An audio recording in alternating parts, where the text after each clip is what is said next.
Good day kapadyak! Sa video natin ngayon, checkin natin itong Rojitsu 30mm road bike rim set. Ang haba. O tara! Kung bago ka lang sa channel ko, huwag kalimutan mag-subscribe at i-click yung bell icon para notified ka sa mga future videos ko. Di ba like na rin? Okay, so meron na naman tayong upgrade para kay Schwinn. So nakabili ako ng second hand na rim set. Itong rim set na to, nabili ko to kay Sir Jarrell. So, shout out sa iyo, sir, sa malupit na deal. Simulan natin dito sa front rim. Yung bearing cups, alloy. Pero itong center body ng hub, gawa sa carbon. Yung buong gitna ng hub, carbon yan. Wala siyang alloy.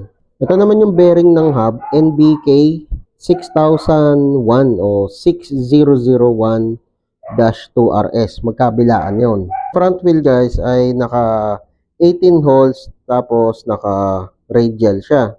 Ang spoke naman niya gawa sa bakal. Okay lang na ginawa nilang bakal to kasi itong front wheel naka radial. Yung radial kasi yan yung pinakamahinang lacing pero mas aerodynamic saka mas magaan. Okay, so yan yung front wheel guys. So doon naman tayo sa panlikod. Dito sa panlikod naka-lacing siya ng 3 cross pattern. Pero dito naman sa non-drive side naka-radial siya.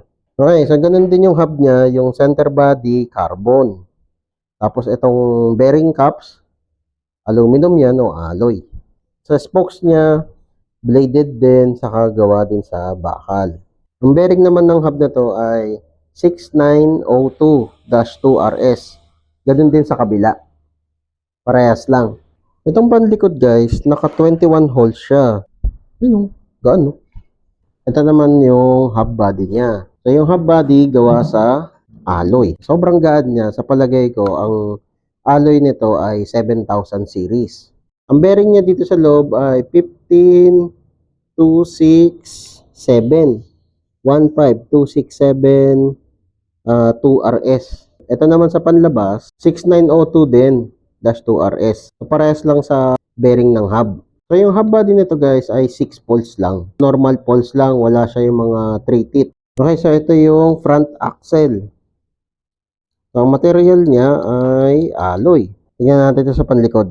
Ito yung axle niya, mas malaki. Ganun din. Alloy din siya. Ito naman yung skewer, yung handle niya, alloy. Yan, alloy yan. Pero yung mismong skewer niya, gawa sa bakal. Pero siguro, papalitan ko rin ng skewer to. Mabigat eh. Adik sa pagpapagaan. Diet. Dapat ako din diet. Okay, so itong Rojitsu na to guys, ang axle niya ay threaded. Kailangan mo ng 5mm Allen key magkabilaan para mabuksan mo siya.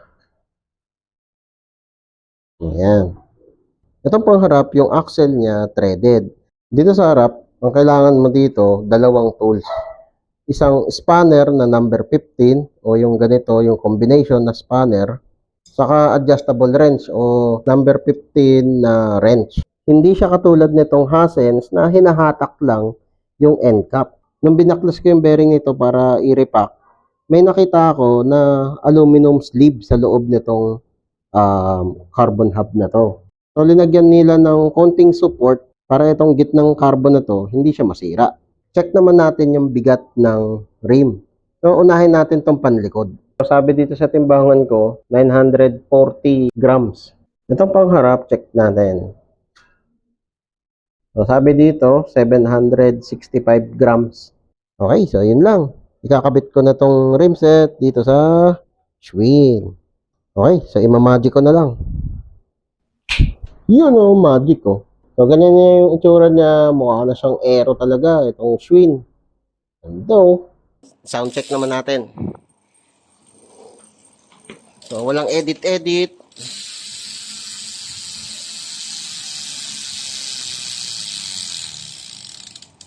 Ayan.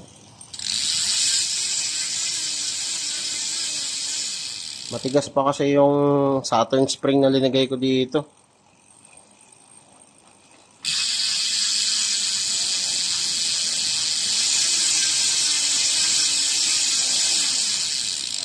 Sa Sa presyo nito guys, sa Shopee, nakita ko, naglalaro siya sa 5,500 to 6,000 plus. Parang ganun. Pwede na rin siya sa budget meal na rim set, di ba?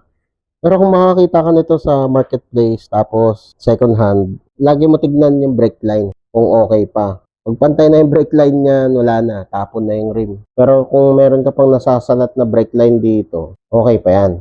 So, yun guys, ang review ko dito sa Rujitsu 30mm rim set. So, kung nagustuhan mo tong video na to, di ba like?